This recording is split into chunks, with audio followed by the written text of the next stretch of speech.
Достар, міне біздің шығыстың ұлтшыл дейді Әділ ағамыздан бір желтоқсан туралы өзінің ойын айтсын. Және де ол бізде енді қазір ресми мереке емес, сондықтан да Әділ ағамыз өзінің ойын айтып, бір тілегін айтсын. Әділ аға. Армысыздар қазақ елі, қалдарыңыз қалай?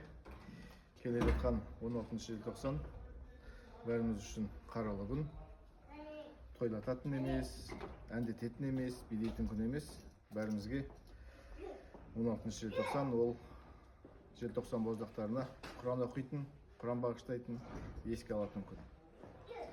Кезінде адасып жүрдік па, дұрыс болмай жүрдік па, қазір Аллаға шүкір барлықтары көз жетті. Өзіміздің ағаларымыз, өзіміздің апайларымыз қандай қазақ елі үшін еңбек жасап кетті.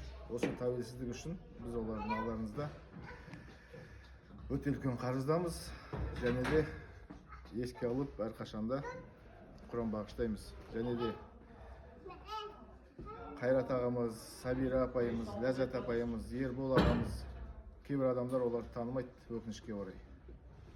Біз ондай біздің елімізге үлкен үлес тәуелсіздігіне қосқан ағайындарымызды ешқашан ұмытпауымыз керек. Ағайын, қазақ елі жасай берсін, тәуелсіздігіміз мәңгі болсын, көк туымыз жоғарыда желбірей берсін. Міне осындай көк туымыз керемет әдемі, қыранымыз жоғары самғай берсін, аспанымыз ашық болсын, босағамыз берік болсын, шаңырағымыз биік болсын, тереземіз жарық болсын, қайда жүрсек те бәріміздің алдымызда жарқыраған ақ жол болсын. Қазақ елі жасай берсін, ана тіліміз, мемлекеттік тіліміз, қазақ тіліміз дами берсін. Соның дамытуына бәріміз үлес қоса берейік. Сол ағайын, амандықта, жақсылықта жүздесуге Алла Тағала нәсіп етсін. Жақсы Әділ аға, рахмет. Әділ ағамыз біздің шығыстың ұлтшылы. Жақсы, тоқтамаңыз. Өте біздің осы жалпы шығысқа болса да қазақ еліне өте үлкен еңбек сіңіріп жатыр. Мемлекеттік тіл бойынша өте жаңағы мылтықсыз майдан дейді.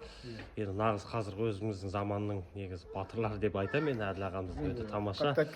Жоқ енді. Ол кез келген адамның қолынан келмейді.